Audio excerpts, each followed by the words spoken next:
Bom, galera, então vamos lá para a correção das nossas atividades aí que eu deixei para vocês na semana passada. 5 questões.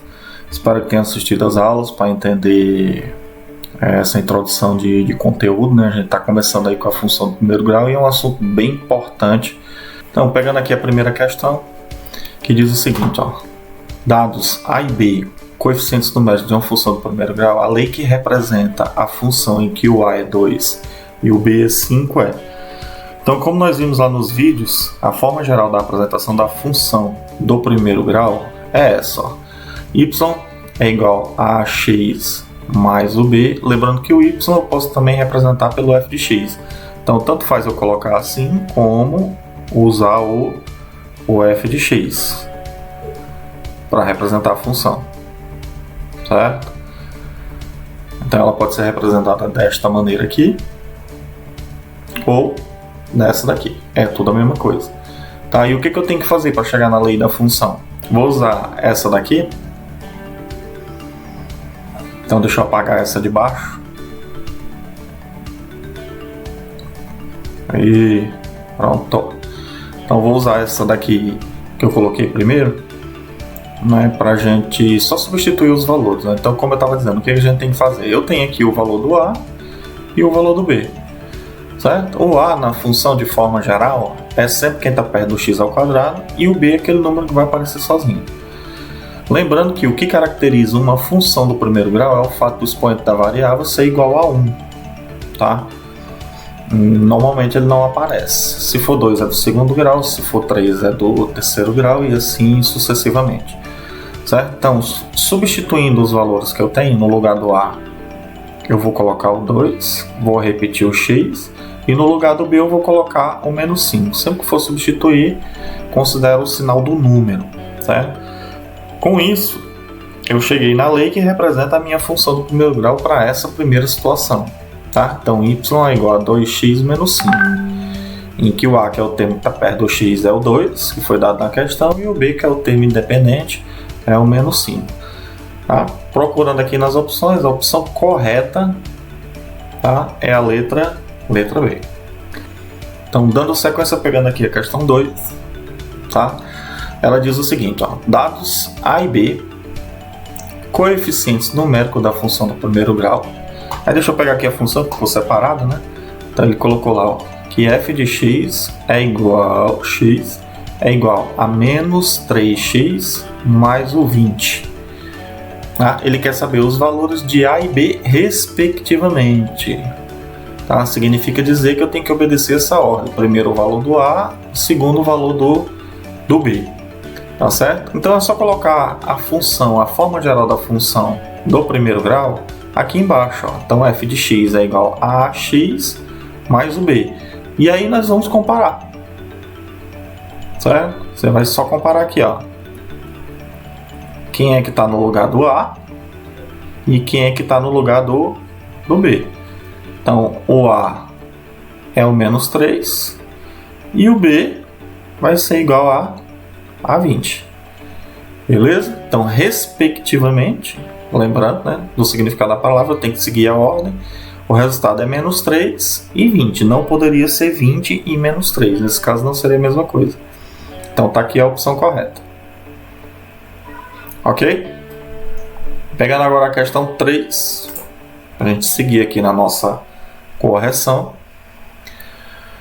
Ele quer saber qual é a única opção que não representa uma função do primeiro grau. Facinho, facinho. Como eu disse para vocês, ó, o que caracteriza uma função do primeiro grau é o expoente, o maior expoente na variável, né? Então, de forma geral, a função do primeiro grau ela tem expoente na variável igual a 1. Então, qual vai ser a minha resposta correta? Ele quer saber qual é que não é a função do primeiro grau. Onde tem um expoente diferente de 1. Lembrando que quando é 1, ele não necessariamente vai aparecer em cima da variável. Beleza? Então, a única opção que eu não tenho um 1 na variável é a letra E. Né? O maior expoente que aparece na variável é o número 2. Logo aqui eu tenho um exemplo de uma função do segundo grau, né? Que não é do primeiro grau. Então a minha opção correta é a letra E.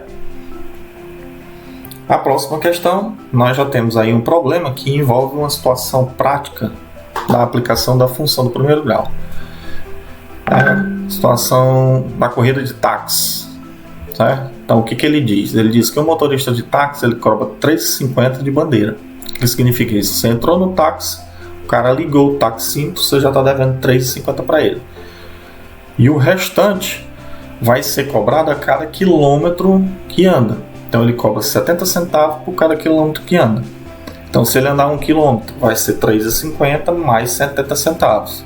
Se ele andar 2 quilômetros, será R$3,50 mais 2 quilômetros, duas vezes que multiplica 1,70.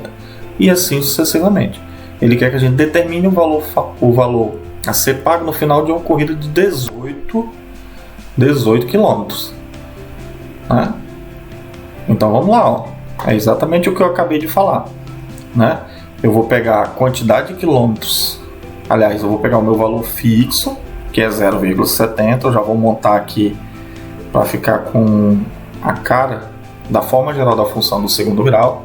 Aí eu vou pegar a quantidade de quilômetros, que é 18, então eu estou multiplicando a quantidade de quilômetros pelo valor que ele cobra de 1 quilômetro, e vou somar isso aqui com o valor fixo da corrida, que é R$3,50. Certo? Então, efetuando esta multiplicação aqui, eu vou encontrar 12,60 mais o R$3,50. A letra ruim, eu não estou muito acostumado ainda com esta lousa, mas vamos lá, vai dar certo. Então, ó, somando aqui 12,60 com 3,50, eu vou chegar no 16,10, que é o total da corrida, né? Então, a opção correta neste item, nessa quarta questão, seria a letra A. Como eu disse para vocês, eu queria usar aqui a sequência da forma geral da função do primeiro grau, né? Então, se eu substituir ou igualar isso aqui a y ou f de x, que é a mesma coisa, tá certo? Comparando, né, eu teria aqui o desenho, aliás, uma função, né, uma aplicação de uma função do primeiro grau, né, em que o A seria o 0,70, o B seria o valor fixo, 3,50, e o 18 apareceu aqui no lugar do x, exatamente a minha variável. Andei 18 km. Se fosse 10, eu trocaria o 18 pelo 10. Se fosse 5, trocaria o 18 pelo 5. E assim sucessivamente. Né? Então, aplicação direta e prática aí da função do primeiro grau. Vamos para a última questão, né? Aliás, quinta e última. Então, deixa eu selecionar aqui o pincel. Ele diz o seguinte: na produção de peças, uma indústria tem um custo fixo, lembrando lá do táxi, a parte fixa era a bandeirada, né? Aqui o custo fixo é de R$8, é o ponto de partida, né? E ela tem um custo variável de 50 centavos para ser produzida. Sendo X o número de unidades produzidas, a função que representa a produção de peças dessa indústria é... Então, do mesmo jeito que eu coloquei lá no problema do táxi, né, eu tenho aqui a parte por unidade, que é de 50 centavos. Isso aqui é o meu valor do A na função. O que vai variar? A quantidade de unidades que eu estou produzindo, que ele já até mandou eu representar pela letra X, ó, né? Mais a parte que é fixa, que é os R$8. Certo? O que ele está querendo? Ele está querendo uma função que representa essa situação. Então só está faltando eu igualar aqui a y ou ao f de x. Então y ou f de x vai ser igual a 0,50, que multiplica x mais 8.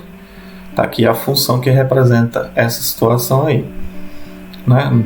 Nas nossas opções eu tenho esta função aí na letra A. Show, galera! Forte abraço, espero que todos estejam bem, torcendo aqui para tudo isso se resolver o mais rápido possível, para que a gente possa voltar para a escola e voltar a estudar e ter nossas aulas normalmente, que é do jeito que a gente gosta, né? E o principal de tudo é estarmos juntos novamente. Beleza? Então, tchau, tchau. Fiquem com Deus, se cuidem e até a próxima.